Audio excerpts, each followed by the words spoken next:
두 번째 내용은 변화를 즐기기 위한 프로그래밍이라고 되어 있습니다.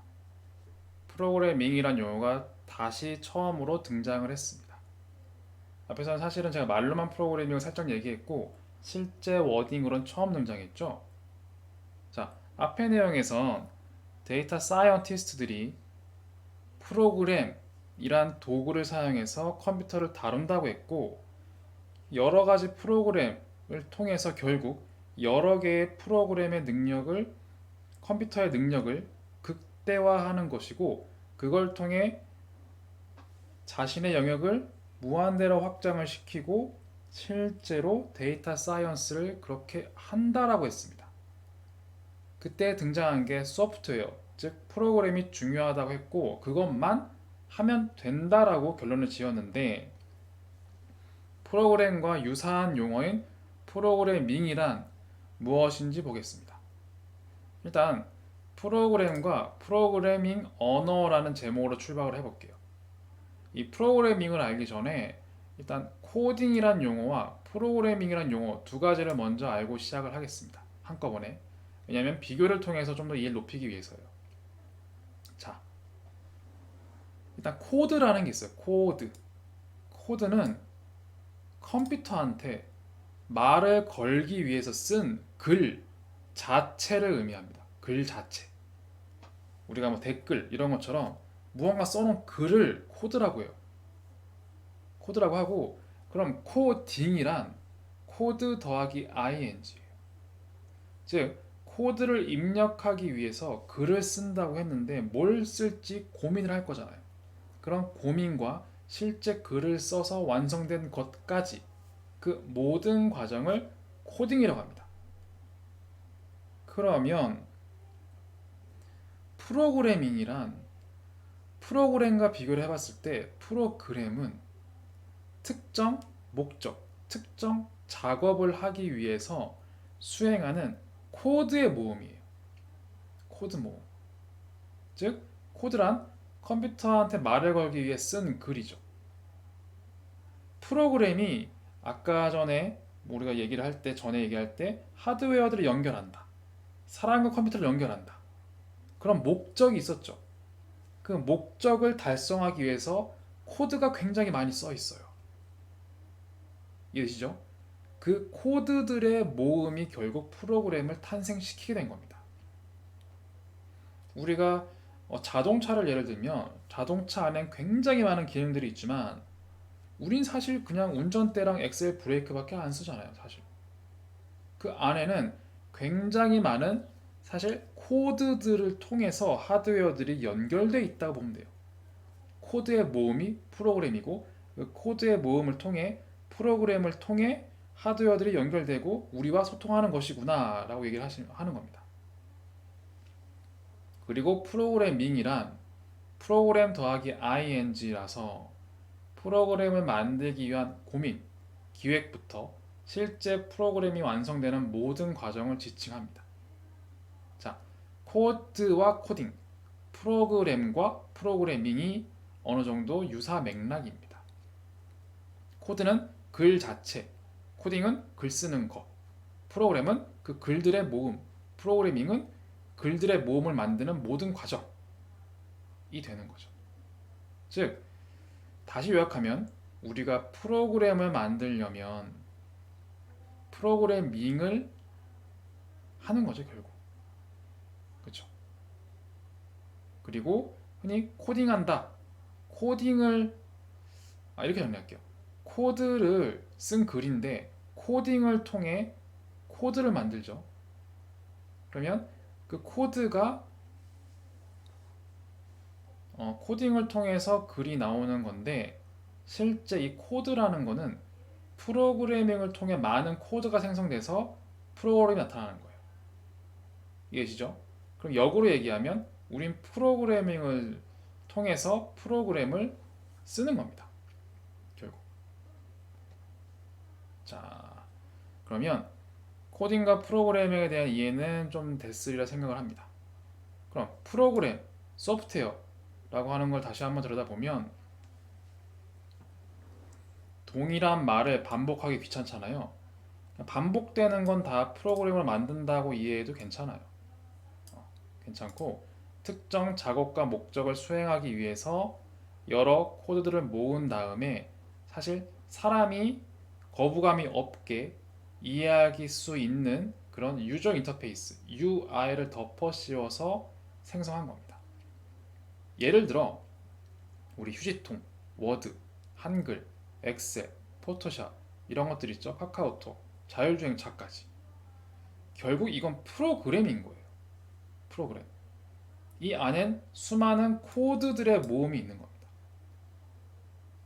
이들이 탄생된 이유는 특정 목적이 있었죠.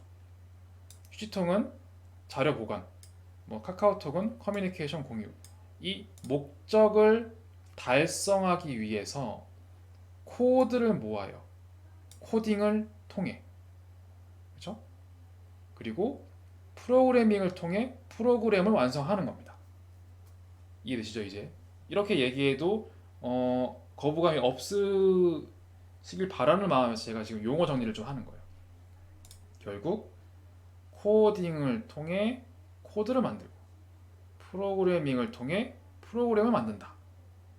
근데 프로그래밍이란 결국 코드를 만드는 거죠. 그렇죠? 그래서 코딩을 통해 코드를 만드는데 프로그래밍이란 이 코드를 만드는 작업 전반적인 걸 총칭하고 그것들에 모아지면 프로그램이 되는 거라는 거죠. 이렇게 되는 거예요. 그래서 흔히 프로그래머라고 하면 코딩을 프로그래밍 하는 사람을 얘기합니다. 코딩으로 프로그래밍 하는 사람. 이렇게 이해해도 괜찮겠죠? 이런 용어가 조금 이게 서로 겹치는 게 있어서 저도 약간 지금 헷갈리기도 하면서 설명이 어렵기도 한데 용어가 너무 비슷해서 그래요. 최대한 자세하게 구분하다 보니까 좀 이런 게 있네요.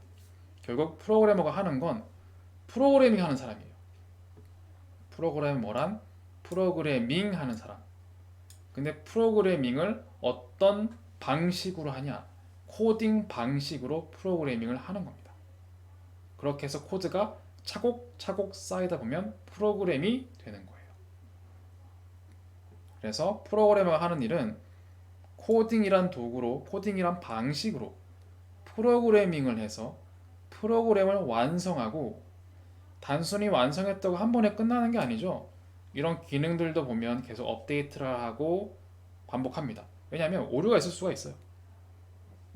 그렇기 때문에 지속적으로 세상도 변하기 때문에 프로그램도 지속적으로 수정, 업데이트를 합니다.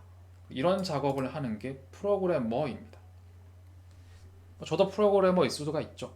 누구나 코딩으로 프로그래밍을 하는 사람. 그래서 프로그램을 만드는 사람은 프로그래머라고 하는 거니까요.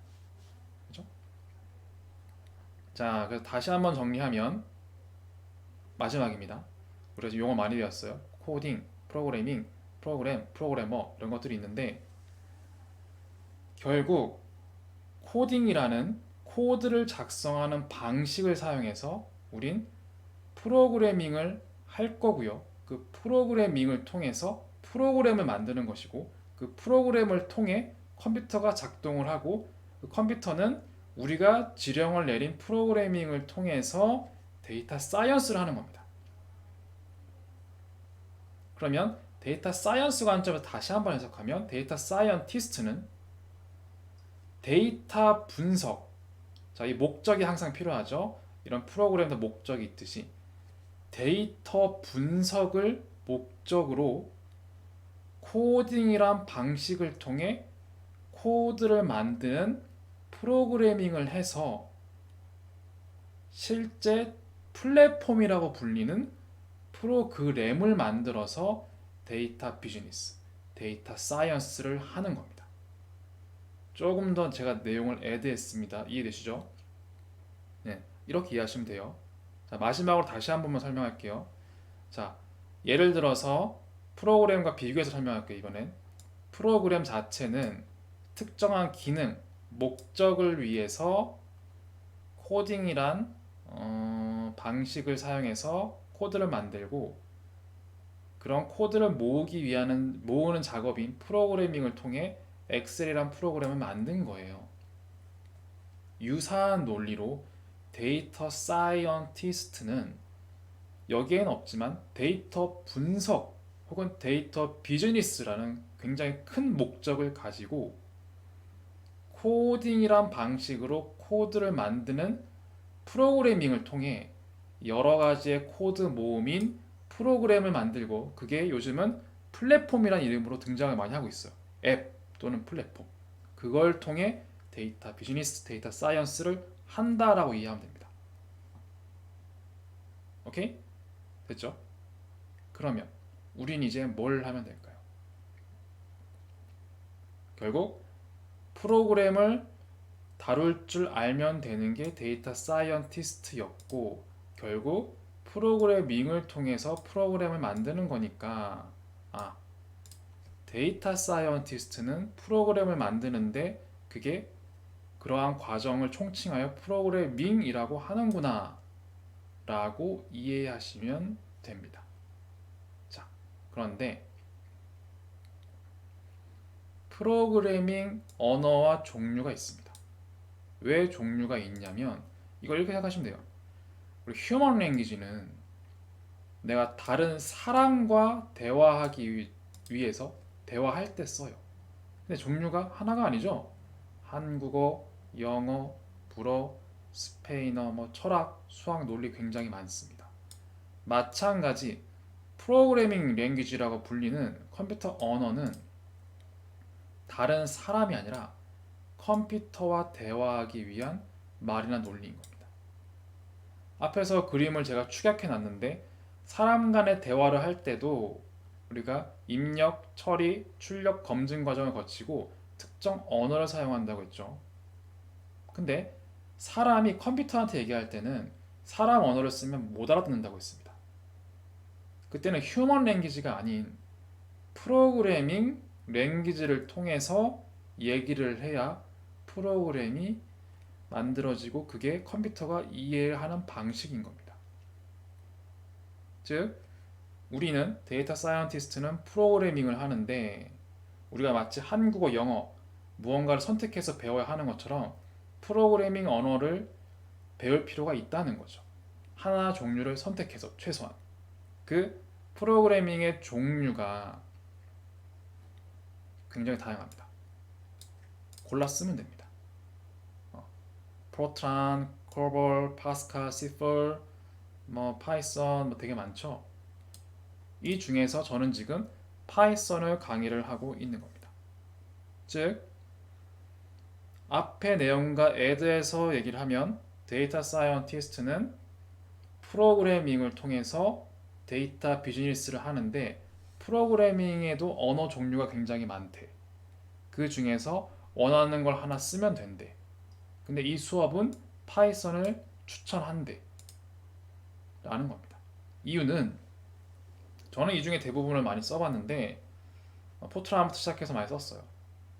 쭉 읽어보시면 아시겠지만 사실은 이 언어들은 특정 목적을 위해 개발됐습니다. 포트란은 과학 계산용으로 굉장히 빨라요. 현존하는 군사, 항공, 우주 분야에 여전히 많이 쓰입니다. C도 마찬가지 70년대 등장해서 굉장히 오래 사용이 됐죠. 그리고 앱 개발할 때는 자바가 좀 더 많이 생성을 했고요. 성장했고, 그리고 웹 브라우저가 등장하면서 자바스크립트가 많이 써있습니다. 그리고 좀 디자인, 포토샵 기능 통해서 HTML 같은 웹페이지 다루기 위해서 많이 등장을 했고, 기업용 사무 처리 또는 로봇, 기계장치에 주로 사용되는 게 코볼입니다. 그리고 교육용으로 많이 사용되는 게 파스칼, 그리고 통계 처리에 좀 능한 게 R인 겁니다. 그런데 파이썬이 왜 갑자기 각광받게 되었냐? 현존하는 가장 쉬운 언어예요. 밑에서 보게 됩니다. 그리고 위에 있는 모든 기능을 다 하면서도 동시에 더욱 확장해서 인공지능, 자율주행, IoT, 데이터 분석까지 다 커버하는 굉장히 범용적인 언어인 겁니다. 그래서 저희가 파이썬을 선택해서 배우자고 추천하는 겁니다. 물론 이런 걸 쓰지 않을 거다, 이런 거 하고 싶지 않습니다 하면 배울 필요가 없지만 이 프로그램 언어의 등장 때문에 사실은 데이터 분석이 갑자기 핫해진 거이기도 해요. 아무래도 도구가 쓰기 쉬우니까 그래요. 너무나 쓰기 쉽고 난 단순히 그냥 파이썬을 켰을 뿐인데 내가 자리에 앉은 이 자리에서 이게 다 돼요. 가만히 앉아서 내 능력이 막 넓어지는 거예요. 확장되고. 그런 이슈가 돼서 많은 사람들이 갑자기 파이썬을 다 하기 시작하는 겁니다. 그래서 초등학생도 하는 거예요. 요즘 보니까 유치원생도 하던데 좀 그냥 놀랍긴 한데 아무튼 너무 쉬워져서 그래요. 그만큼 너무 현존하는 가장 쉬운 언어다 보니까 파이썬이 장벽을 넘어서 인간의 능력과 그런 것들을 쉽게 확장할 수 있게 되었고 쉽게 다양한 분야를 컨트롤할 수 있게 되었던 거죠. 그래서 파이썬을 배우는 겁니다.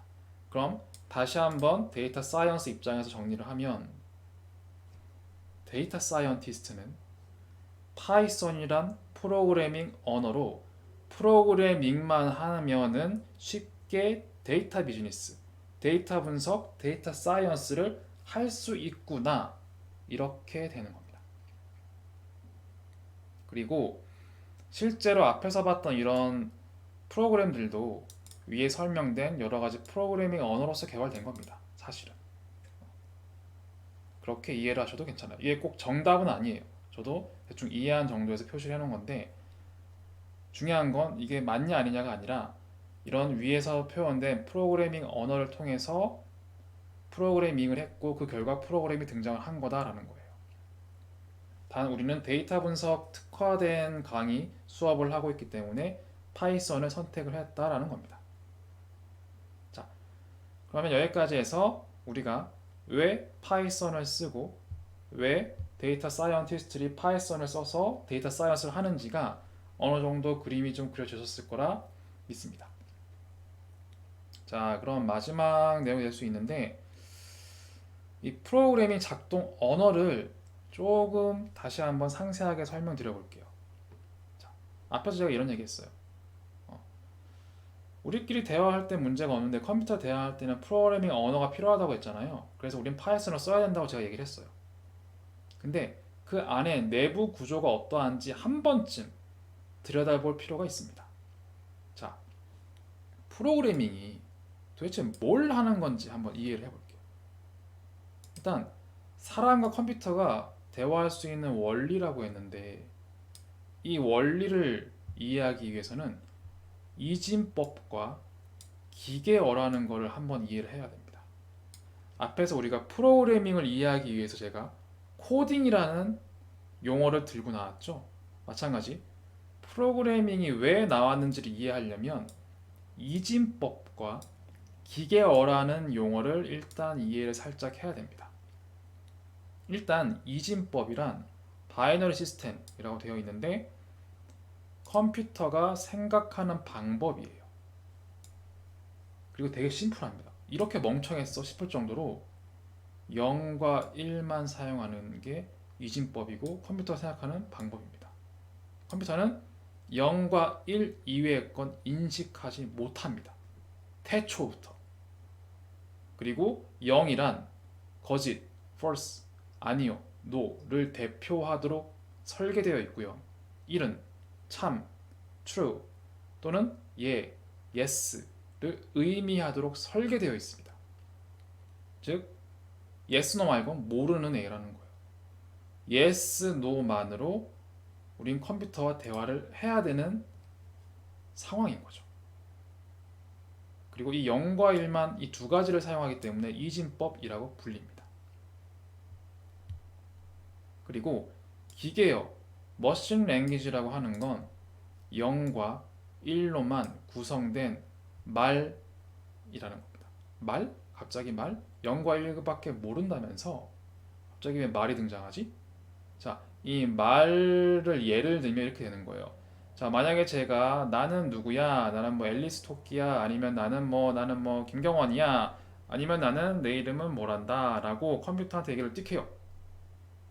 그러면 컴퓨터는 무슨 소리지? 하겠죠. 못 알아듣는다고 했잖아요, 아까 전에. 그러면 우리는 나는 김경원이야 라는 나에 대한 소개를 컴퓨터가 이해할 수 있는 01, 01, 01, 1111, 0011 이런 식으로 쳐줘야 이해를 한다는 거예요. 아, 그렇구나 라고 이해를 한다는 겁니다. 이건 이해되시죠? 즉, 다시 정리하면 컴퓨터는 0과 1이란 이진법으로 구성된 말, 즉 기계어만 이해할 수가 있어요. 아까 제가 0과 1만 사용한다고 했지만 0과 1의 조합도 가능할 거잖아요. 그 조합을 통해서 만든 말, 즉 기계어만 이해할 수 있다는 겁니다. 즉, 그럼 누군가가 나는 김경원이야 라는 얘기를 이렇게 010101 조합으로 바꿔줄 필요가 있겠죠.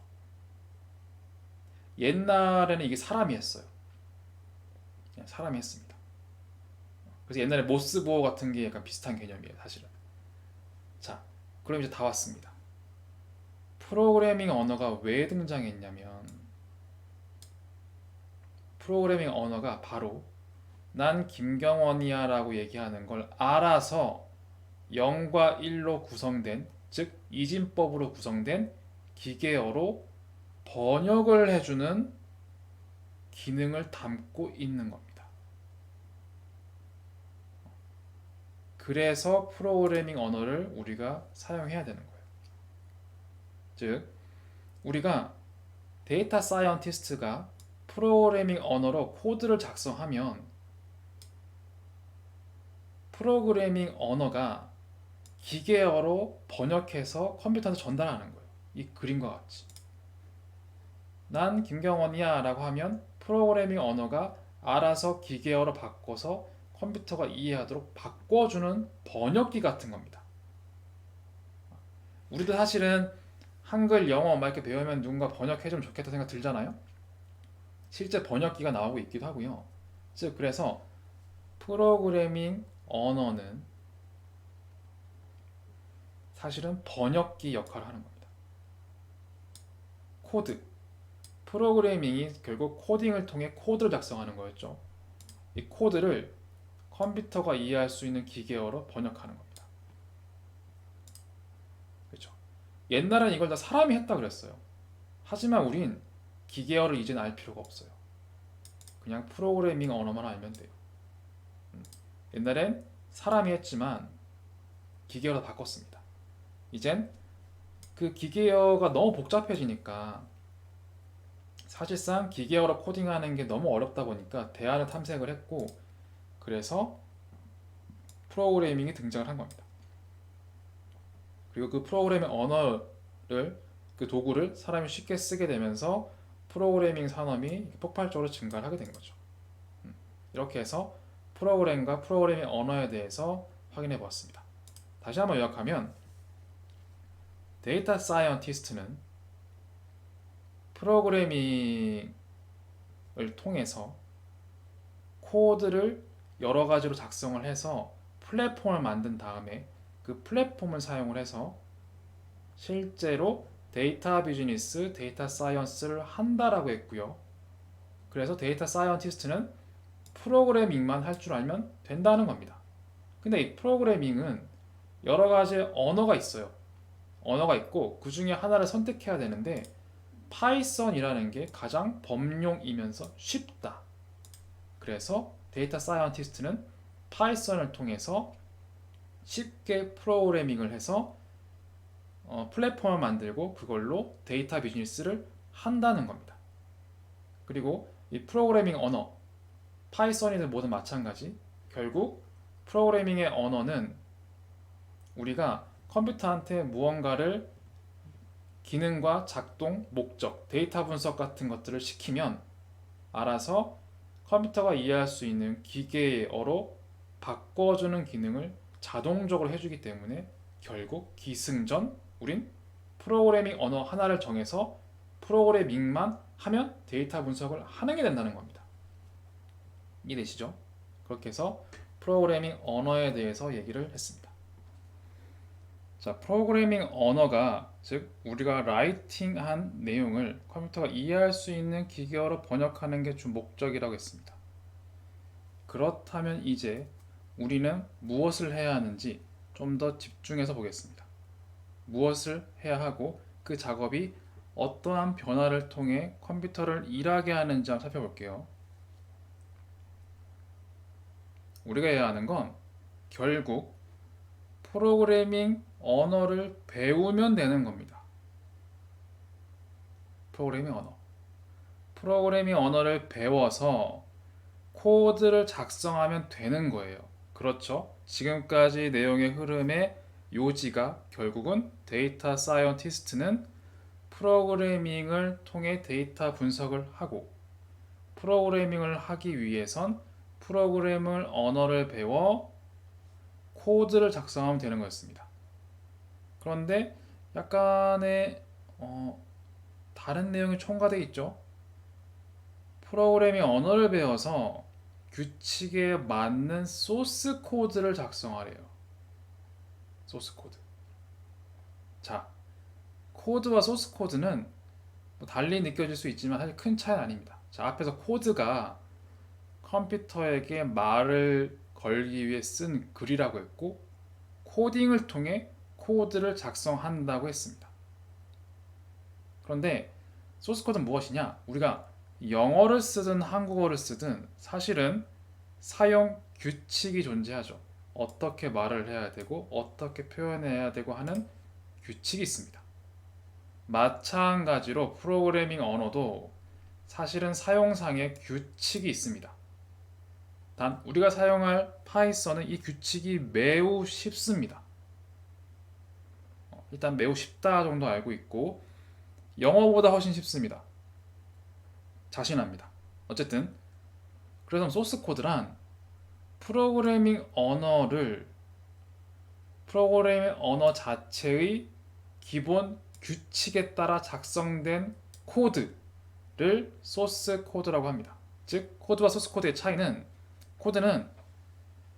코딩을 통해 만들어진 코딩은 컴퓨터에게 말을 걸기 위해 쓴 글 자체지만 그 프로그래밍 언어가 사용하는 규칙이 있다면 그 규칙에 작성돼서 제대로 돌아가는 코딩을 통해 산출된 코드 자체가 소스 코드인 겁니다. 자, 이 그림으로 정리하겠습니다. 만약에 우리가 어떤 생각, 의지, 계획이 있어요. 오늘의 날씨를 보여주는 프로그램을 한번 만들어 볼까? 라고 하면 코드를 작성하면 됩니다. 코딩을 통해. 좀 더 정확하게 얘기하면 이 목적을 위해서 프로그래밍을 해서 프로그램을 만들어야지 라고 했는데 그 프로그래밍을 하는 방식은 코딩을 통해 코드를 작성하는 거죠. 그러면 프로그래밍 언어는 스스로 번역가가 되어서 이걸 컴퓨터가 이해할 수 있는 01010 이진법으로 이루어진 기계어로 번역합니다. 그럼 그걸 이해하고 오늘의 날씨를 출력합니다. 이게 우리가 하는 행동, 프로그래밍을 통해 컴퓨터와 소통하는 방식입니다. 그죠? 한 번은 이렇게 이해할 필요가 있고요. 이제는 이해했으니까 이 중간 기계어가 뭐고 이진법 알 필요 없어요. 그죠? 요약하면 프로그래밍 언어를 배워 코드를 쓰면 돼요. 단 좀 더 정확하게 하면 프로그래밍 언어를 통해 코드를 쓰는데 코드의 규칙에 맞는 소스 코드를 쓰면 알아서 작동한다. 끝. 그래서 프로그래밍 언어를 배워 규칙에 맞춰 소스 코드를 쓰는 코딩을 하면 된다. 그러면 데이터 분석이 된다. 자, 마지막으로 이걸 마무리하기 전에 프로그래밍 그리고 프로그램과 프로그래밍 언어에 대한 내용을 정리하기 전에 이 내용을 요약해 보았습니다. 즉 컴퓨터와 원래 대화하려면 컴퓨터가 이해하는 언어인 기계어를 배워야 해요. 옛날엔 기계어를 배워야 했습니다. 그 기계어는 1과 0으로 모든 것을 표현하는 이진법을 썼어요. 그래서 사람이 하고자 하는 모든 걸 이진법 표현되는 기계어로 다 바꾸는 걸 사람이 다 했습니다.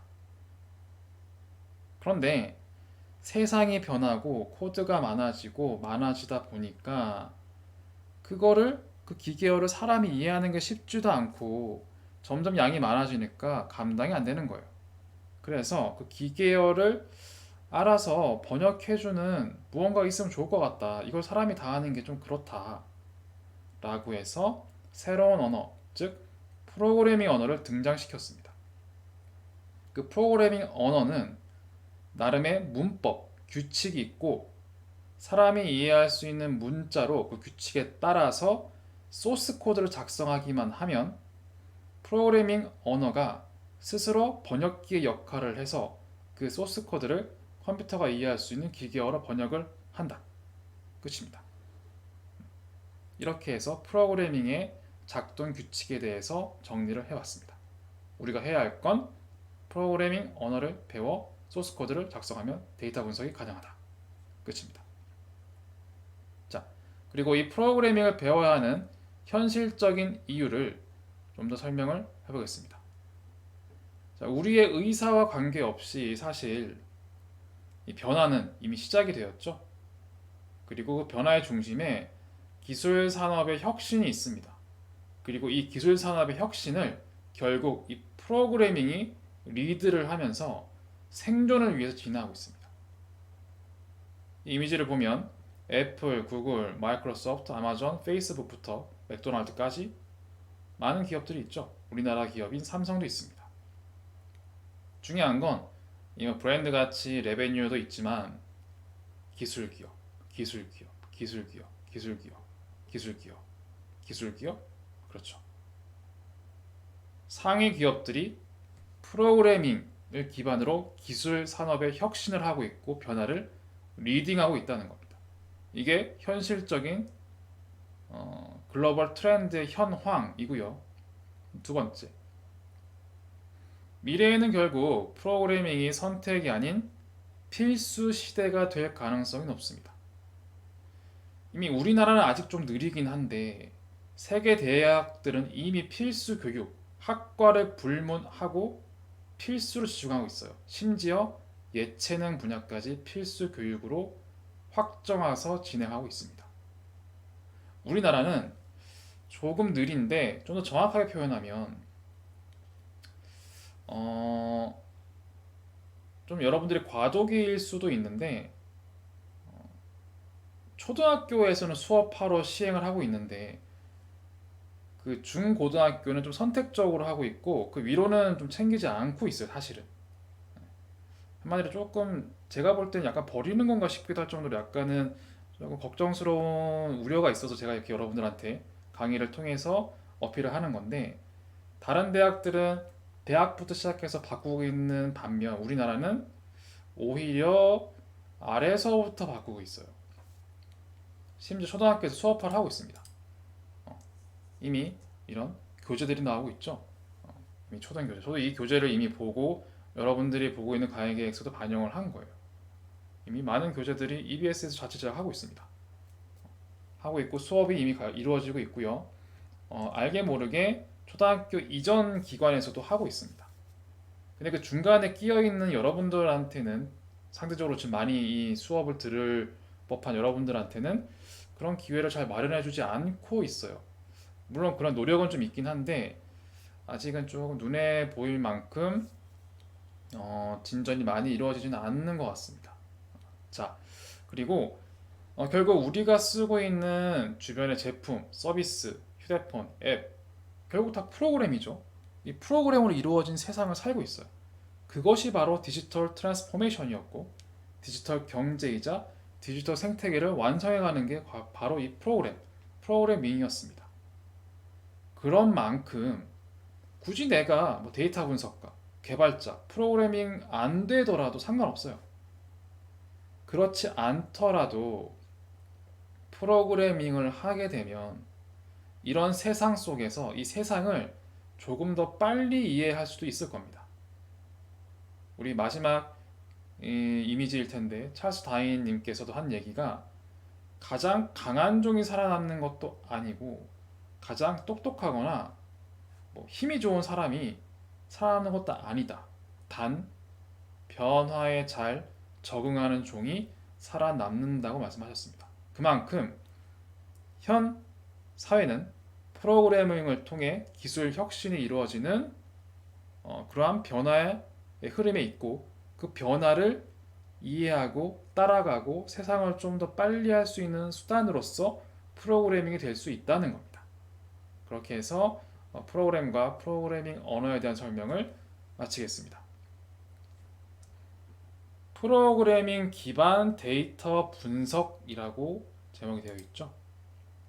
그리고 앞에서 봤던 이미지들이 다시 한번 등장을 했습니다. 자, 비즈니스 작동 방식이 조직의 작동 방식, 사람의 교류 방식, 컴퓨터의 교류 방식과 같다고 제가 한번 얘기한 적이 있는데 괜히 얘기한 게 아니에요. 사실 이건 데이터 과학의 작동 방식과 또 동일합니다. 동일합니다. 자, 이 사람 교류 방식과 컴퓨터 교류 방식은 봤으니까 스킵을 하되, 이걸 잘 생각해 보면 지금 제가 이거를 원 스텝 한 번만 얘기를 했는데, 실제 우리가 사람끼리 대화하거나 컴퓨터와 대화를 할 때 실제 교류 방식은 한 번 얘기하고 끝나지 않아요. 사실은 굉장히 반복을 하죠. 왜 반복하죠? 피드백을 업데이트하려고. 즉 흔히 뭐 핑퐁 한다고 하죠. 아니면 키키타 뭐라고 하죠? 티키타카인가요? 티키타카를 서로 맞춰보는 거죠. 그러면 서로의 관계를 업데이트하는 겁니다. 예를 들어서 이 아래 그림을 보면 일단 사람이 생각을 합니다. 자, 컴퓨터가 요즘 뭐 잘 다루면 내 능력이 좋아진대. 그러면 이 입력을 통해서 컴퓨터 좋다라는 입력을 받았어요. 제 강의를 들어서 입력을 받았던 뭐가 됐던 간에, 그러면 혼자 생각을 합니다. 친하게 지내볼까? 그걸 통해서 뭘 출력할까요? 컴퓨터야 밥 먹자라고 출력합니다. 그러면 컴퓨터 입장에선 밥 먹자라는 입력이 들어왔죠. 그럼 그걸 처리를 한 다음에 그때 뭔 소리인지 모르겠어. 점점점을 출력합니다. 그럼 다시 사람 입장에서는 점점점을 입력받아서 이게 뭔 소리인지 모르겠지만 뭐 좋단 얘기인가? 말이 없네. 뭐 일정을 잡아볼까? 라고 처리를 하고 언제 먹을래 출력합니다. 그러면 컴퓨터 입장에선 언제 먹을래 다시 입력되었죠. 그걸 또 고민을 하다가 검증을 합니다. 아니 나는 3번 이런 출력을 냈는데 점점점 출력을 줬는데 돌아온 답변은 3번 괄호니까 3번 빨간색이니까 언제 먹을래가 왔어요. 응? 난 이걸 출력했는데 언제 먹을래가 다시 입력이 됐어요. 그렇죠? 이걸 통해서 이 사람에 대해서 서로 검증해 보는 거죠. 컴퓨터 입장에서. 이런 식으로 결국 서로 입력, 처리, 출력, 검증 과정을 통해서 서로의 관계를 좋은 방향으로 갈지 안 좋은 방향으로 갈지 이런 식으로 업데이트하는 겁니다. 이런 것처럼 사람과 컴퓨터의 교류 방식이 이러한 것처럼 데이터 과학, 데이터 분석 또는 데이터 비즈니스의 작동 방식도 마찬가지로 입력, 처리, 출력, 검증 과정이 포함됩니다. 자, 굉장히 이상적인 그림에선 지금 뭐 마켓 컨디션, 경제 지표, 판매량, 아니면 뭐 공급량, 아니면 뭐 프로모션, 아니면은 뭐 커스터머 정보들이 입력이 되면 이 데이터가 어떤 모델링, 시뮬레이션 이런 데이터 분석이라 칠게요. 분석 과정을 통해서 어떤 좋은 인사이트 결과가 나왔고 그걸 실제 각 부서마다 전달을 합니다. 그런 다음 성능이 좋으면 아니면 좋든 싫든 안 좋든 간에 그 결과를 다시 한번 이 반대 방향으로 입력을 해서 다시 한번 데이터나 모델링 분석을 업데이트하는 거예요.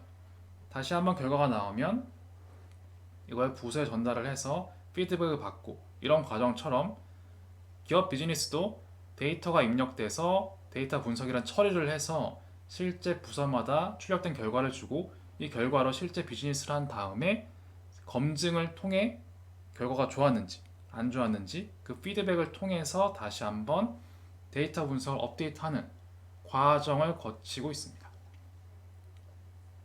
그런데 이거를 조금 더 현실적으로 얘기를 하면 이 글인 것 같아요. 이 글이 얘기하려고 한 건데, 자, 현실에는 끊임없는 학습과 예측의 무한 반복 기반이에요. 끝인 줄 알았는데 반쪽짜리라고 써 있죠. 무슨 얘기냐면, 현실에서는 자, 이렇게 학습이란 과정을 거칩니다. 왜 학습이라 부르냐면은 우리가 학습의 의미가 뭐죠? 내 스스로 공부를 하거나 이런 걸 학습이라고 하죠. 근데 우리가 기계한테도 사람을 대신해서 바둑을 두는 것처럼 학습을 시킨다고 해요. 기계한테 공부를 시키는 거, 기계한테 데이터를 입력하는 거, 이거 자체를 학습시킨다고 합니다. 그만큼 이 용어들이 여러분 좀 어색할 수가 있겠지만 처음 듣거나 아니면은 이런 개념이 확 와닿지가 않으면 사람이 어떤 정보를 읽고 듣고 느끼는 것처럼 컴퓨터한테도 어떤 데이터를 집어넣어주고 처리하게 하는 것 자체를 사람이 학습하는 것처럼 기계도 학습하는 과정이다라고 이야기를 하는 겁니다. 그 과정을 한번 들여다보면 실제 우리 엑셀과 같이 일단 데이터가 입력이 될 거예요. 컴퓨터한테. 그러면 컴퓨터는 어떤 생각, 컴퓨터가 하는 생각을 알고리즘이라고 합니다. 혹은 모델이라고도 하고요.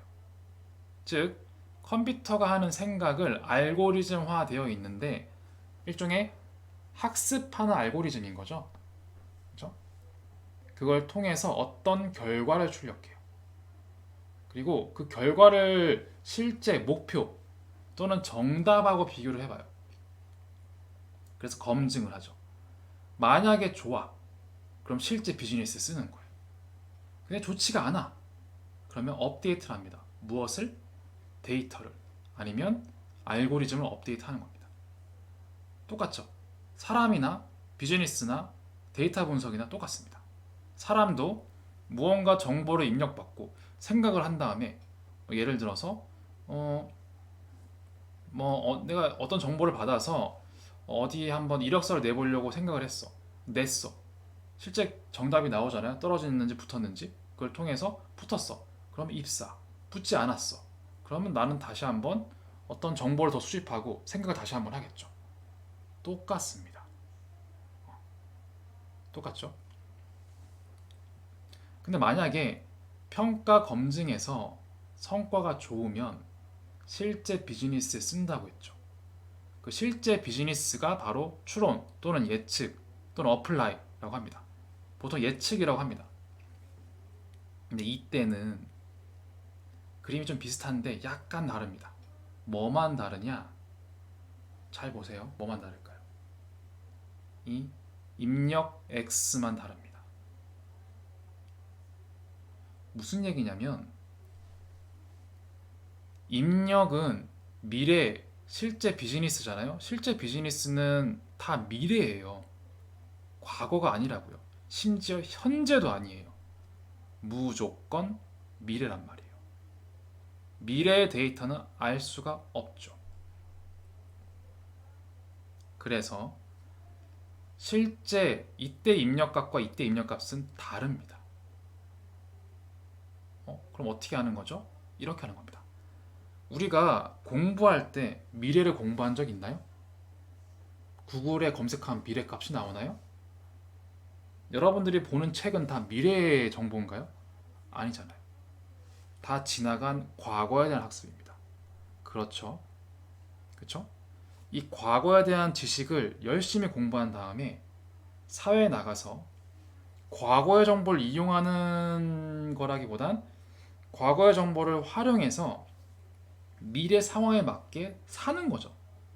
근데 미래는 아무도 알 수가 없잖아요. 그런 것처럼 데이터도 달리 넣어야 돼요.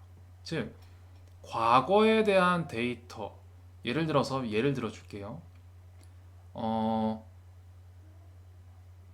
내일, 즉 하루치에 앞선 어떤 주식시장의 값을 예측하겠다라고 하는 거예요. 그러면 이렇게 하는 거죠. 이렇게 하는 거예요. 자, 어제의 주식 가격을 입력을 하고요. 어제의 주식 가격을 보고 오늘 어떻게 투자하면 될지 생각을 합니다. 그래서 오늘 가격이 오를지 떨어질지를 결정을 지어서 베팅하는 거예요. 그럼 오늘 진짜 올랐는지 떨어졌는지가 정답이 나와 있죠. 그쵸? 그래서 만약에 틀렸어. 그럼 다시 한번 뭔가 업데이트를 하겠죠. 근데 일단 맞다고 칠게요. 맞았어. 내가 어제 데이터를 사용해서 오늘 주식이 오를지 떨어질지를 출력했는데 맞췄어. 그럼 이 로직을 내일도 해볼까? 라고 하는 거예요. 그러면 이 입력은 이때의 입력이 아니라 오늘의 입력이 되는 거예요. 오늘 데이터. 그리고 내가 앞에서 어제를 통해 오늘을 맞췄던 그 생각 있죠? 이 생각은 똑같이 가지고 와요. 그런 다음에 내일 컴퓨터가 떨어진다는데 오른다는데 라고 출력해줬어. 그런 다음에 어떻게 하죠? 내일이 될 때까지 기다려요. 내일이 돼야 정답을 알죠. 그렇게 해서 검증을 하는 겁니다. 결과는 뭐 아니면 도겠죠. 그렇죠? 이거와 동일합니다. 모든 비즈니스의 과정, 실제 우리의 삶도 마찬가지지만 결국은 학습하는 과정, 예측하는 과정이 있어요. 즉, 우리 학교로 예를 들면 학교에서 학점 따는 과정은 학습이에요. 사회에 나가서 생존하는 건 예측입니다. 과거의 정보, 우리가 배운 게 미래에도 효과가 있을 수도 있고 없을 수도 있어요. 이걸 이 사회의 모습, 우리 삶의 모습, 기업 비즈니스의 모습 이런 걸 그대로 본따서 데이터 분석의 과정을 만들었어요. 그래서 위에보다 훨씬 현실적이죠. 위에 그림은 많이 뭐 이상적이라고 써놓긴 했는데 이건 잘 돌아갈 때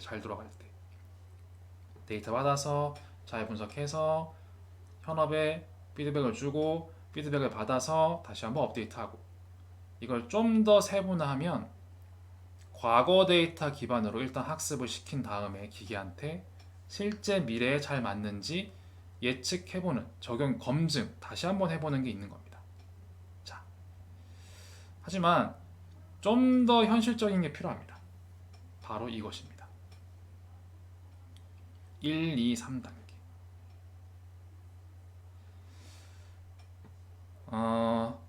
좀 더 현실적인데 좀 더 암울할 수도 있고 어찌 보면은 좀 더 터프하다 느낄 수도 있는데 지금 제가 얘기한 과거 데이터로 내일 주식이 오를지 말지 오늘 주식이 오를지 말지를 한번 테스트하고 오늘 데이터로 미래에 주식이 오를지 말지를 검증하는 과정 이거는 이 아래 그림에서 1, 2, 3단계 중 어디에 속할까요? 2단계에 속합니다.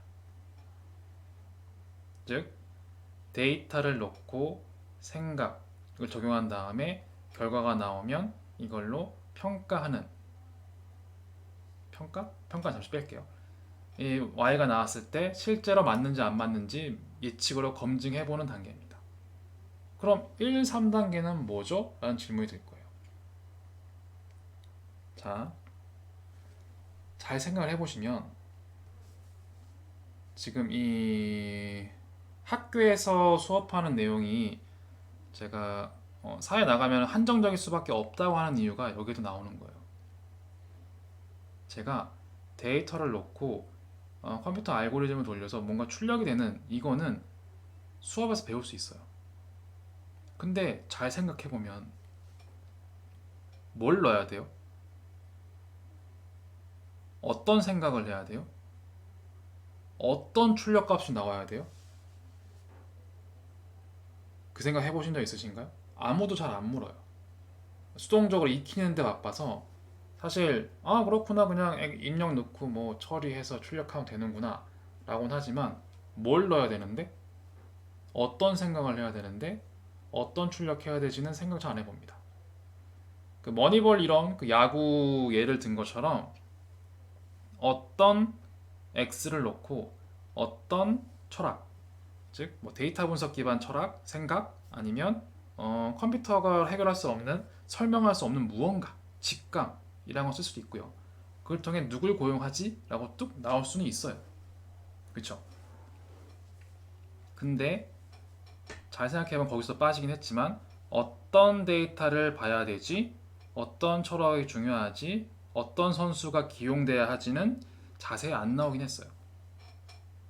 그리고 이게 있다고 치더라도 왜 안 나왔냐면 뭘 넣을지, 어떤 생각을 할지, 어떤 아웃풋, 즉 선수를 누구 뽑을지를 나와야 되는 건지 아니면은 어, 언제 어떤 선수가 들어가야 될지를 얘기하는 건지 뭐가 될지 모르겠어요.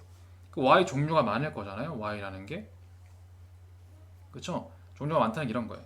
뭐 제가 금융시장을 얘기하면 Y 값이 내일의 주식시장 가격이 돼야 될지 아니면 내일 주식시장이 오를지 떨어질지 방향성이 돼야 할지 그렇죠? 아니면 어떤 삼성전자라는 주식과 유사하게 움직이는 그룹을 찾아야 할지 아니면 극단적으로 수익률이 높거나 극단적으로 수익률이 낮은 그런 값을 출력해 줘야 할지 그렇죠? 지금 제가 얘기한 종류 되게 많죠? 그걸 사람이 하는 거예요. 안 정해줘요. 학교는 정해줍니다. 선생이 있으니까. 일단 이거 넣어보세요. 이거 출력해보세요. 라고 수동적으로 가르치죠. 근데 잘 생각해보면 뭘 넣지? 뭘 출력해야 되지? 어떤 생각을 써야 되지는 안 가르쳐줍니다. 왜 그럴까요? 사실 그건 창의성이에요. 학교는 일단 이 흐름을 익히는 게 중요하니까 자전거를 타는 법, 운전을 하는 법, 이 기능들을 익히는 게 중요하니까 그 기능들 하나하나를 익히기 위해서 임의적으로 만들어진 예제를 쓰지만 현업에 가면 없습니다. 그런 게. 그럼 그건 어떻게 해야 됩니까? 그건 사실 1단계를 통해 나옵니다. 1단계? 여러분들이 살면서 아마 단 한 번도 해보지 않은 거일 거예요. 자, 이런 거예요. 커뮤니케이션을 통해서 문제를 정의해서 기획을 합니다. 흔히 뭐 학교로 치면 팀플, 회사로 치면 뭐 협업, 이거 굉장히 꺼리는 사람 많죠. 뭐 당연한 거예요. 사람은 근본적으로 편한 걸 좋아하고 복잡하고 어렵고 머리 아픈 거 싫어하거든요. 그러다 나중에 로봇한테 밀리긴 하겠죠. 어쨌거나 무슨 얘기를 하고 싶은 거냐면 예를 들어 줄게요. 자, 직관적인 예를 들게요. 사장님이 이렇게 얘기했어요. 내년에 매출 2배 올리세요. 올해 적자가 너무 심해요. 라고 해요. 그러면 자, 데이터 시스템 다 만들어뒀으니까 데이터 분석해서 내년 매출 2배로 올려주세요 라고 합니다. 그게 끝이에요. 그러면 그걸 듣고 여러분들은 데이터 분석 하셔야 돼요. 그러면 교수님이 알려주신 대로 이렇게 하면 되겠네. 데이터 넣고 뭐 인공지능 뭐 이때 넣고 뭐가 나왔네. 근데 이게 뭐지? 이렇게 됩니다. 안녕 집에 잘 가 이렇게 되겠죠. 잘 가 집에 이렇게 되는 거예요. 그렇죠? 무슨 얘기를 하고 싶은 거냐면 이렇게 되는 거예요. 내년 매출을 2배 올리래. 어떻게 해야 되지? 그걸 누가 알아요? 구글이 알아요? 제가 알아요? 여러분들이 알아요? 몰라요. 어떻게 해야 되죠? 대화해야죠. 방법을 찾아야죠. 팀원들끼리, 직원들끼리 찾아야 됩니다. 끝없는 커뮤니케이션을 통해서 내년 매출을 2배로 올리려면 뭘 해보는 게 좋을 것 같아. 여러 가지 생각들이 나옵니다. 아이디어 또는 정책, 방향, 기획이 나오죠. 엄청 많이 나올 거예요. 그렇죠? 그럼 그 기획을 통해서 대충 이 방향으로 한번 기획을 해볼까? 그리고 그 기획 성능이 어떤지 평가 어떻게 할까? 이것도 같이 평가를 해야 돼요. 이 평가는 잠깐 이따 얘기할게요. 기획을 하겠죠. 그럼 이게 바탕이 돼야 이 기획이 나와야 이 기획을 하기 위해선 어떤 데이터를 넣어야 되고 어떤 생각을 해야 되는지가 나오는 거예요. 즉 내년 매출 2배로 올리기 위해서 예를 들어서 비용을 2분의 1로 줄이자라고 했는데 데이터에다가 엘리베이터 개수 넣을 거예요? 건물의 위치 넣을 거예요? 화장실 개수 넣을 건가요? 그렇죠. 매출 2배로 올리기 위해서 신규 비즈니스를 해보자. 신규 비즈니스. 그럼 신규 비즈니스에 영향을 미칠 어떤 데이터를 넣어야겠죠? 그걸 넣었다 쳐요. 그럼 뭔가 어떤 게 Y가 돼야 되죠? 신규 비즈니스. 과거 비즈니스 대비 고객의 과거 비즈니스를 가정을 했을 때 고객의 이탈률이 적다. 이런 것들. 이탈 확률 이런 것들이 Y로 나와야 돼. 그래서 여러 개의 서비스 중에서 이탈 확률이 낮은 서비스를 골라서 그걸 한번 신규 사업을 해보자. 그런 것처럼 어떤 X를 넣고 어떤 Y 값이 나오고 어떤 생각을 해야 되는지 등이 이 바로 1단계에 나와요. 1단계가 없으면 데이터 분석은 못합니다. 안타깝지만 이게 현실입니다. 내년 매출 2배를 해주세요. 이게 현실입니다. 어떻게 해요? 그걸 왜 나한테 묻지? 이게 현실입니다. 학교에서는 2단계만 배웁니다. 그건 어쩔 수가 없어요. 우리 학교는 봉사기관이잖아요. 이게 수동적으로 나의 어떤 분신을 길러내는 거지 이게 실제로 현업의 문제를 풀고 또 비즈니스를 하는 그런 기관이 아니기 때문에 1단계 없습니다. 그래서 그냥 예제를 통해서 2단계를 배우는 거예요. 일단 그런 다음에 만약에 2단계를 통해서 어떤 좋은 기획이 나왔다고 칠게요. 여기서 끝나는 게 아니에요. 이건 책상 혹은 사무실 또는 그 건물 내에서 해본 검증이죠. 여러분들 마찬가지 내 숙제를 하거나 내 과제를 하거나 시험을 칠 때는 고작 제가 낸 이미 다 풀려 있는 과거에 나와 있는 예제나 이런 것들을 통해서 답을 찾는 과정을 할 거예요. 근데 이 책상 앞에서 성능이 좋았다고 해서 실제 사회에서 성능이 좋을까요? 그건 다릅니다. 즉 이런 거예요. 여러분들이 책상 앞에서 자율주행차를 만들었다고 쳐요. 내가 과거 한 3년 동안의 영상을 통해서 이 내가 만든 자동차가 사람들을 사고율이 어떻게 되는지 분석을 막 했어. 3년 동안의 비디오를 계속 보여주면서 3년 동안의 비디오 보여주면서 사고 확률을 0.0001로 낮췄어. 아주 좋아. 출시했어요.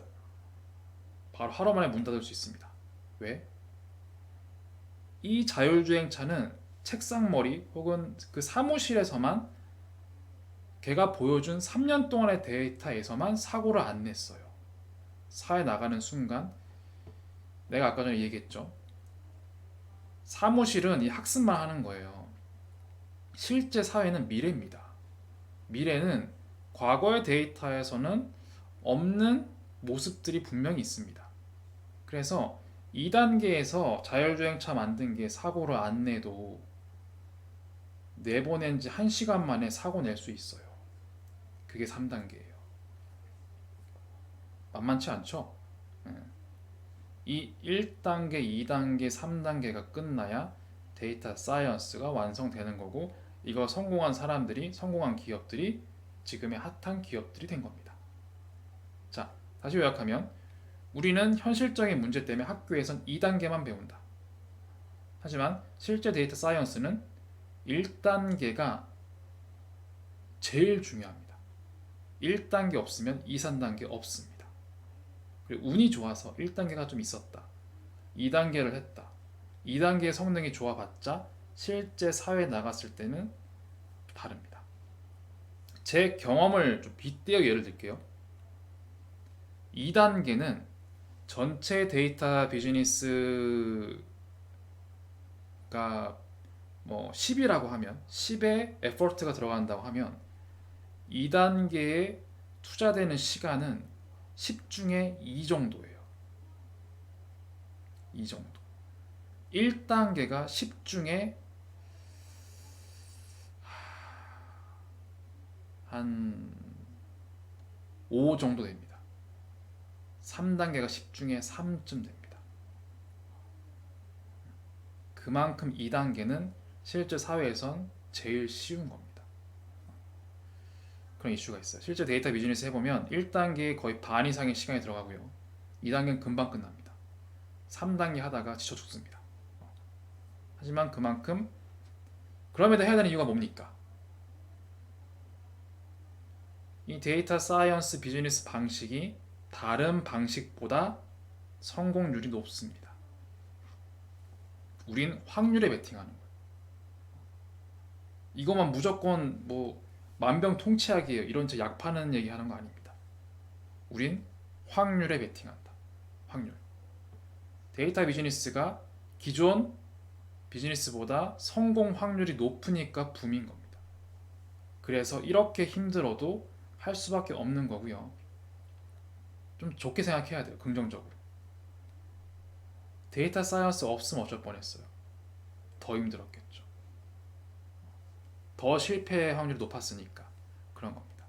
그래서 다시 정리하면 우리가 학교에서 공부한 다음에 사회에 나가면은 학교에서 배웠던 성적이 사회 성적과 다른 이유는 너무 당연하다. 마찬가지 학교에서 배운 건 진짜 비즈니스의 2단계일 뿐이다. 1단계와 3단계는 사회에 나가서 배우셔야 돼.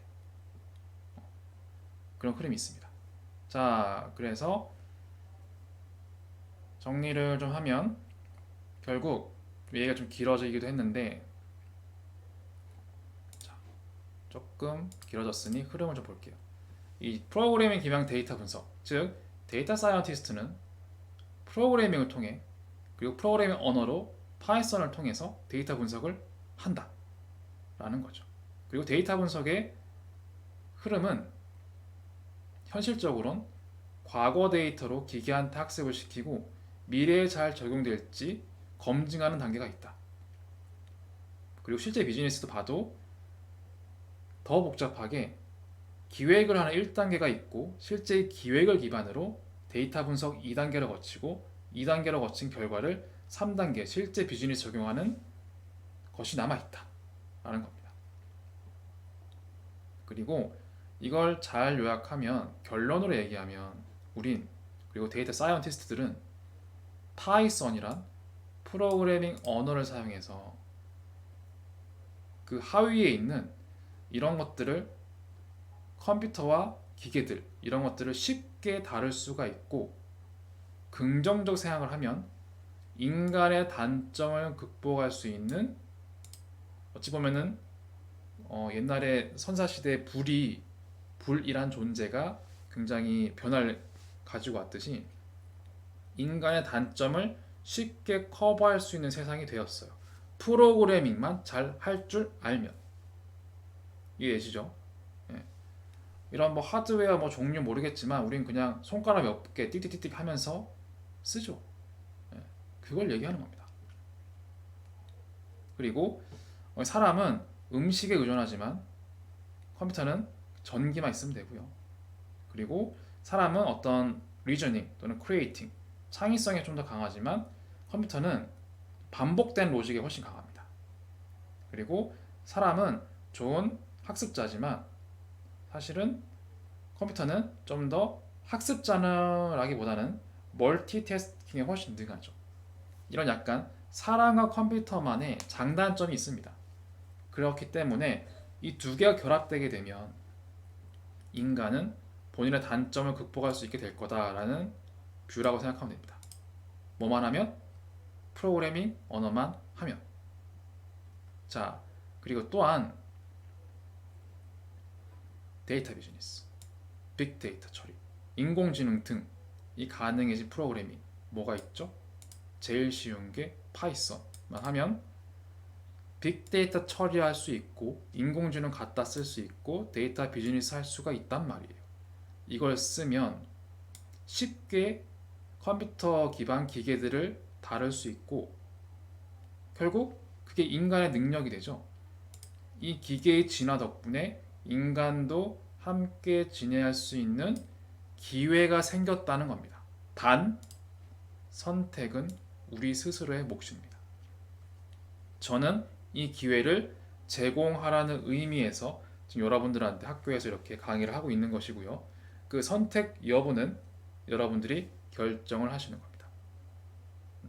이렇게 해서 이 그림과 같이 자 저는 그저 컴퓨터 앞에서 이런 뭐 뚝딱뚝딱뚝딱 키보드만 치면 뭐 이런 인공지능 써서 이렇게 자율주행 시키고 뭐 비즈니스 이런 거 하면서 할 수 있는 세상이 됐다는 거예요. 단 이걸 선택할지 말지 이 길이 쉽다고 하지 않았습니다. 파이썬이 아무리 쉬워도 이 길은 머리 쓰는 길입니다.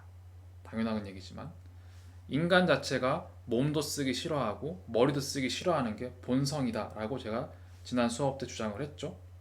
그게 산업혁명의 원천이 되었고 그래서 이 머리도 쓰지 않고 몸도 쓰지 않는 이런 인간들을 어떻게 처리해야 될지가 사회 문제라고 했어요. 그럼에도 불구하고 일부 소수들은 이 파이썬을 통해서 오히려 다른 사람들이 기피하고 있는 몸 쓰고 머리 쓰는 거 기피하면서 저 멀리 도태될 동안 그걸 다 흡수하고 있어요. 그 자리에 앉아서 마치 영화처럼 실제로 선전합니다. 많이 봤습니다. 집에서 컴퓨터 앞에 앉아서 세상의 움직임을 좌지우지하는 사람들이 있습니다. 그 기회가 옛날보다 훨씬 장벽이 낮아지고 파이썬 덕분에 훨씬 쉽게 접근이 가능해졌다는 겁니다. 자, 그래서 다시 한번 정리를 하면 이 변화를 즐기고 대응하기 위해서 데이터 사이언티스트는 프로그래밍만 하면 된다. 그 프로그래밍 언어는 결국 컴퓨터와 사람이 소통할 수 있도록 기계어로 바꿔주는 기능을 하는데 데이터 분석도 결국 프로그래밍 언어로 할 수 있다는 겁니다. 그리고 이 프로그래밍 언어 파이썬을 통해서 우리는 우리의 단점을 쉽게 극복하고 진화할 수 있는 기회가 생겼다라고 얘기하면서 정리를 할게요. 자, 그 다음 자, 그럼 이제 다시 한번 좁혀서 파이썬에 대해 좀 더 집중해 봅시다. 파이썬. 데이터 분석에 특화된 프로그래밍 언어라고 되어 있죠. 앞에서 잠깐 소개했지만 그 어떤 언어보다 쉽고 그 어떤 언어보다 확장성이 방대합니다. 그리고 데이터 분석에 특화되어 있습니다. 그것이 바로 파이썬입니다. 지금 이런 파이썬, 자바, C 등등 하면서 잘 안 보이실 수 있는데 여러 가지 기능도 있지만 잘 보이는 숫자가 있을 거예요. 신뢰할 수 있는 정보인지 모르겠지만 특정 서치 포함에서 얘기하는 샐러리 수준입니다. 이건 그냥 웃자고 보시면 되고 이것보다 중요한 건 기능이죠. 여러 가지 도구가 있는데 여전히 자 17년, 18년, 19년으로 올라갈수록 자바, 파이썬, 자바 이런 것들이 많이 쓰여지고 있죠. 나머지들은 많이 후퇴하고 있네요. 이런 랭크다. 그리고 파이썬을 잘하면 데이터 사이언스, 머신러닝, IoT 앱스 쉽게 핸들링 한다. 단 파이썬으로 모바일 게임 만들기 이런 거에 좀 약합니다. 이런 건 다른 언어가 좀 많이 대체하고 있어요. 자바 같은 게 게임 같은 거. 그리고 그 아래 C 이런 것들은 뭐 웹은 강하지만 뭐 DS 이런 데 약하고 그쵸. 파이썬이 이만큼 데이터 사이언스에 특화된 언어다라고 생각을 하시면 될 것 같습니다. 그리고 이건 설명이긴 한데 네 파이썬 설명이고 귀도 반 로섬이라는 분이 89년도에 취미로 제작을 했던 거예요.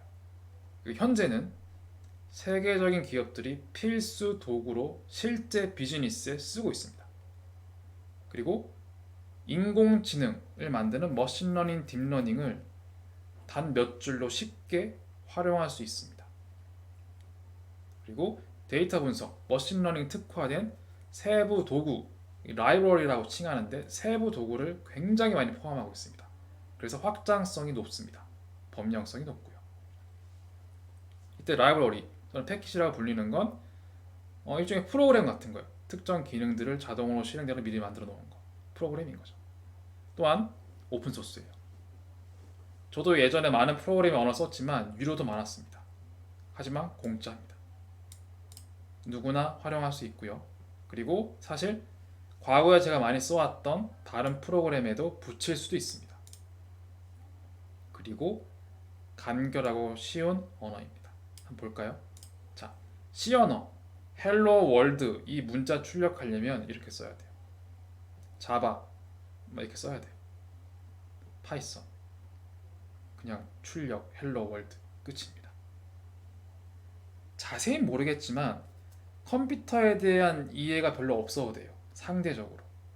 사실 위에 코드는 컴퓨터의 구조를 알아야지 이렇게 맞춰 쓰는 거거든요. 그런 거 없어요. 사람의 생각과 굉장히 직관적입니다.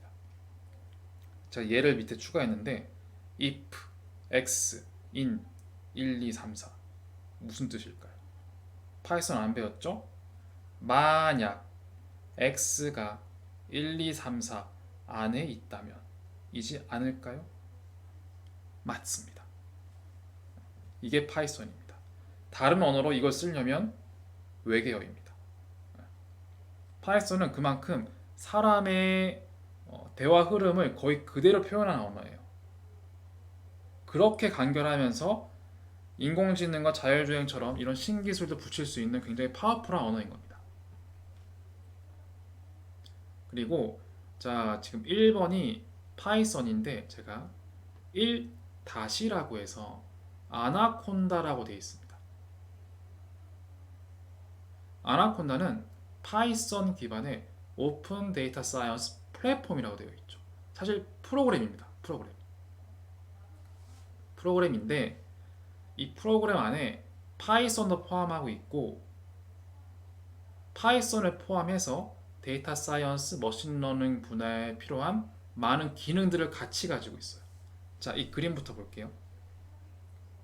자, 쉽게 얘기하면 이거 보면 데이터 사이언스 뭐 기능들, 도구들, 그렇죠? 그리고 데이터 사이언스 뭐 분석, 사이언틱 컴퓨팅, 시각화, 머신러닝 이런 뭐 기능들, 프로그램들이 있어요. 많은 프로그램이 있습니다. 이걸 다 모아놓은 게 아나콘다예요. 그리고 이 아나콘다를 에서 작성된 프로그램의 언어가 파이썬이에요. 이런 기능들 이 다 파이썬의 언어로 만들어진 프로그램입니다. 그래서 파이썬을 설치할 때 통상 아나콘다 프로그램을 설치합니다. 아나콘다 프로그램을 설치를 하면 자동적으로 파이썬 프로그래밍 언어 기반으로 만들어진 수많은 기능들이 여러분들의 PC에 들어가게 됩니다. 그래서 아나콘다를 설치를 하면 파이썬 당연히 들어있고요. 그 파이썬 프로그래밍 언어로 만들어진 수많은 기능들, 파이썬 라이브러리를 포함한 배포판, 패키지, 프로그램 같은 얘기입니다. 그렇습니다. 또한 기존의 아나콘다에 없더라도 새로 만들어지는 것들이 굉장히 많아요. 요즘 세상이 많이 빠르게 돌아가잖아요. 옛날 프로그램들은 그 프로그램들이 새 버전으로 업데이트하거나 새 버전, 유료 버전 이런 걸 구매하지 않는 이상 그 버전에 머물러 있었지만 파이썬은 안 그래요. 아나콘다는 안 그렇습니다. 바로바로 업데이트하고요. 심지어 제가 막 만들 수도 있어요. 여러분들 드릴 수도 있어요. 그럼 그 기능을 쉽게 막 붙일 수도 있습니다. 그렇게 정말 유연성이 높습니다. 추가적인 기능들을 쉽게 연결, 확장, 붙일 수 있습니다. 제가 예를 들어서 이거 켜놨는데 뭐 이런 것도 볼 수가 있죠. 어떤 기능이 있는지 보고 싶다. Awesome Python이라 되어 있죠. 기능이 정말 많아요. 어지간한 거 다 들어있습니다. 뭐 시각화니 뭐니 뭐 이커머스니 뭐니 끝도 없죠. 이 스크롤 보세요. 끝도 없습니다. 해상도가 높은 편임에도 불구하고 끝도 없죠. 여러분들이 고민하는 어지간한 거 다 만들어져 있어요. 머신러닝 이런 거 클릭하면 예, 이런 기능들 무슨 기능이 다 들어가 있죠. 그리고 보니까 이커머스도 봤던 것 같은데 ABCDE 이커머스 예, 쇼핑 카트 앱 이런 거 다 들어가 있죠. 그렇죠? Foreign Exchange Rate 이런 것들 이커머스 스토어 프론트 이런 거 돼 있잖아요. 그렇죠? 이런 게 다 들어가 있습니다. 이걸 활용할 수 있다는 겁니다. 쉽게. 그리고 주목받는 프로젝트 뭐가 있을까요? 이거는 하나 들어가 봐야 되긴 하는데 이거 사람들이 만들어서 이렇게 올린 거예요. 보시면 괜찮은 게 뭐 있을까요? 이거 볼까요? 네, 자연어 처리 랭귀지래요.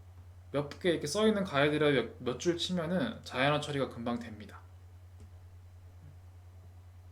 뭐 그런 게 있습니다. 굉장히 간단하죠? 유튜브 분석기네요. 몇 줄 치면은 쉽게 뭐 별로 안 쉬워 보이긴 하지만 유튜브의 결과를 볼 수 있다 이렇게 써 있네요. 홈 오토메이션, 홈 자동화를 하기 위한 기능이 다 넣어놨다 이런 거죠. 그렇죠? 이런 거 아나콘다에 안 들어가 있어요. 아나콘다는 기본적인 걸 다 넣어놓은 거고 이건 그 위에서 사람들이 인위적으로 만든 겁니다. 이런 것도 쉽게 다운해서 붙일 수 있습니다. 이런 수많은 기능들이 엄청나게 많습니다. 자, 그리고 이 내비게이터라는 게 있는데 아나콘다를 설치하고 나면 아나콘다 내비게이션 같은 느낌이에요. 필요한 기능들이 뭐가 있는지 둘러볼 수가 있고요. 클릭 몇 번을 하면 쉽게 그 기능들을 추가할 수가 있습니다. 자, 그렇게 해서 파이썬 정리를 하면 우리는 데이터 분석에 특화된 프로그래밍 언어 파이썬을 배울 건데 이 파이썬을 설치하는 건 아나콘다란 프로그램을 설치하면 파이썬 프로그래밍 랭귀지로 만들어져 있는 수많은 기능이 한 번에 들어간다 라고 이해하시면 될 것 같아요. 자, 그런데 두 번째로 IDES라고 되어 있죠. Integrated Development Environment예요. IDES라고 해서 여기 있죠. Integrated Development Environment. 이건 뭐냐면 자, 앞에서 그런 얘기 했을 거예요. 제가 뭐 휴지통, 워드, 엑셀 이런 것들이 프로그램이라고 했는데 그 안에는 프로그래밍을 기반으로 수많은 코드가 만들어져 있다고 했죠. 한번 올라가 볼까요? 이거. 그쵸? 제가 프로그램이 특정 목적 수행을 위해 만든 여러 코드들을 모은 다음에 UI를 덮어 씌운다고 했어요. 왜? 코드가 사람이 이해하기 어려우니까 사람이 거부감이 없는 친근한 편한 UI를 덮어 씌워줘서 사용하기 쉽게 하는 거예요. 마찬가지로 파이썬에도 UI가 필요합니다. 우리가 실제로 파이썬 프로그래밍 랭귀지를 쓰지만 그걸 컴퓨터한테 시키려면 뭔가 라이팅을 해야 되죠. 라이팅. 이런 기능들이 있는 건 알겠어. 이런 기능들을 불러와 써. 이런 거 지시할 라이팅할 어떤 페이지가 필요하죠. 워드, 엑셀 이런 것처럼. 그런 역할을 하는 게 IDES입니다. 인터랙티브한 환경을 인간한테 제공해서 컴퓨터와 소통 쉽게 하는 것. 그것이 바로 IDES라고 하는데 IDES는 알 필요가 없고 우린 주피터 노트북을 쓸 겁니다. 혹은 주피터 랩, 파이참, 스파이더, RStudio 이런 것들이 있어요. 많이 쓰이는 거죠. 이 용어도 중요합니다. 이 라이팅하는 페이지 속에서 아나콘다 프로그래밍에 깔려있는 기능을 바로 쓸 수가 있어요. 그리고 내가 라이팅하면 바로 결과도 볼 수 있고요. 문서화도 가능합니다. 클라우드에 연결할 수도 있고 저장할 수도 있습니다. 단축키와 튜토리얼들이 많습니다. 이 수많은 IDES가 나와 있죠. 주피터, 비주얼 스튜디오, RStudio 많이 있지만 가장 많이 쓰이는 게 주피터 노트북입니다. 압도적이죠. 정말 간결하고 심플하고 쉽습니다. 그래서 다시 요약하면 우린 파이썬 프로그래밍 언어를 배우기 위해서 아나콘다란 프로그램을 설치할 것이고 그리고 주피터 노트북이라는 인터랙티브한 환경에서 쓰는 라이팅하는 페이지를 사용해서 프로그래밍 언어인 파이썬을 쓴다는 겁니다. 그리고 이거는 잡에 따라서 많이 다릅니다. 데이터 사이언티스트는 노트북이 압도적이죠. 스태티스티션스 R이 압도적입니다. 통계학자는 여전히 R 기반을 많이 씁니다. 이 분야마다 많이 달라요. 하지만 대충 봐도 주피터 노트북이 가장 많이 쓰이는 도구입니다. 자, 그러면 제가 아까 전에 얘기한 것처럼 이러한 UI, 내가 컴퓨터한테 지시를 할 만한 라이팅할 페이지가 필요한데 어떻게 생겼는지 한번 볼게요. 이걸 보시면 바로 아실 거예요. 자, 주피터 노트북 이렇게 되어 있습니다. 파이썬 프로그래밍 언어를 통해 이렇게 쓰면 이렇게 뭐 결과가 막 나오는 거예요. 이런 문서, 라이팅도 가능해요. 되게 심플하죠. 비슷한 걸로 주피터 랩이 있습니다. 크게 다르진 않아요. 근데 좀 더 기능이 추가되어 있습니다. 추가되어 있다. 그리고 실제 개발자들이 좀 더 친숙하게 쓰는 게 파이참이라는 건데 좀 더 복잡해 보이죠. 이건 파이썬 랭귀지인데 좀 복잡한 프로젝트라서 이렇게 복잡해 보이지 좀 이런 게 거부감이 있는 사람들이 많이 있기 때문에 노트북을 제일 많이 씁니다. 파이참, 스파이더 이런 것도 있어요. 이렇게 코드를 파이썬 비슷하죠? 느낌은 써있는 느낌이 비슷합니다. 써있는 용어들이 비슷하죠. from 머시기 import, from 머시기 import 똑같습니다. 한치의 달라짐이 없어요. 똑같은 프로그래밍 언어를 쓰는데 UI가 좀 다르죠. 결과 나오고 이런 것들. 그리고 R 연결된 R 스튜디오. 이거는 파이썬 언어로 쓴 건 아닌데 언어가 좀 달라요. 근데 파이썬도 쓸 수가 있는데 어쨌든 코드를 쓰고 결과를 보고하는 게 나와 있습니다. 또한 C로에서 많이 쓰는 이 비주얼 스튜디오에서도 파이썬 언어로 쓸 수 있어요. 조금 더 복잡하긴 합니다. 어쨌건 이러한 종류들 중에서 우리는 주피터 노트북 바로 이것을 사용해서 파이썬 프로그래밍 언어를 통해 데이터 분석을 하게 될 겁니다. 자, 그리고 마지막 얘기인데 이 데이터 분석을 통해 프로그래밍을 익히는 가장 좋은 방법이 뭘까요? 그거를 좀 정리해봤습니다. 왜냐면 이거는 말씀을 꼭 드려야 될 것 같아요. 이게 팔짱 끼고 본다라고 되는 게 아니거든요. 최대한 이 파이썬이란 게 한국에서 개발된 게 아니에요. 영어권이기 때문에 용어나 이런 게 영어로 되어 있는 게 훨씬 많습니다. 이걸 영어로 익히는 게 사실 두 번 공부하지 않게 되는 길이긴 해요. 그리고 팔짱 끼고 있다고 프로그래밍은 되지 않아요. 여러분들 자전거 어떻게 타게 됐죠? 운전 어떻게 하게 됐죠? 그게 팔짱 끼고 감상해서 수업 듣고 하게 된 거 아니죠. 마찬가지입니다. 도구는 그렇게 익히는 게 아니에요. 엉덩이 기반으로 행동으로 익히는 겁니다. 행동. 그리고 여러분 아마 하다 보면 계속 에러가 많이 생겨요. 당연히 생겨요. 근데 그거를 나한테 많이 질문하는 사람도 많은데 뭐 상관없어요. 내가 아는 거면 답변해 줄 수도 있어요.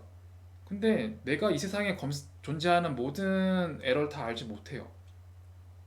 그럼 뭐가 제일 좋을까요? 구글링이 제일 좋습니다. 앞에 그 제가 데이터 분석 예시로 많이 보여줬잖아요. 링크 따로 열어서 여러 가지 기능을 포함하고 있다. 그런 것처럼 구글링하면 여러분들이 보는 에러를 해결한 사람의 내용이 겁나게 많아요. 이미. 그렇잖아요. 이 세상에 너무나 많이 쓰고 있는 도구인데 여러분들이 보는 에러를 다른 사람 다 봤을 거란 말이에요. 다 해결했을 거란 말이에요. 그 원인을 쉽게 알 수가 있기도 합니다. 그 에러 키워드를 그대로 복붙해서 넣으면 대부분 해결법이 나옵니다.